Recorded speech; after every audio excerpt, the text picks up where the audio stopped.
Hey everyone, thanks for tuning in. Steven here with Team Euphoric, and today I'm going to be taking Michael through a strengthening exercise for the gluteus minimus muscle, and specifically, we are going to be targeting the superficial fibers of the postero-posterior fibers of the gluteus minimus muscle.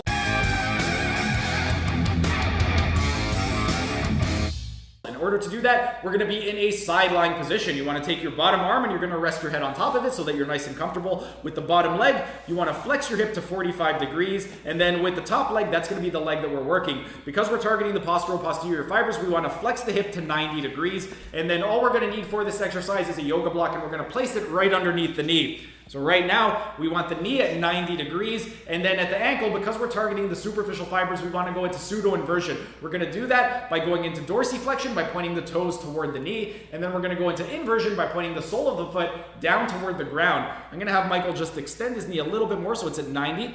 And then in terms of the principle of action, all we're going to do is go into medial rotation of the femur by driving the ankle up toward the sky as high as you can. And you want to make sure that you do that without losing the vertical pelvis. That's very important. You don't want to roll forward or backward onto the pelvis. You want to make sure that it remains vertical. And then in terms of the sets and repetitions, what you want to do is work your way up to 3 sets of 50 repetitions, and that's 5-0, not 1-5. If you don't want to count to 50, you can take a stopwatch, set it for 1 minute, and if you're doing 1 repetition per second, that will take you to that 50 to 60 repetition rep range. But this is the strengthening exercise for the gluteus minimus muscle, specifically the superficial fibers of the postero-posterior fibers of the gluteus minimus muscle.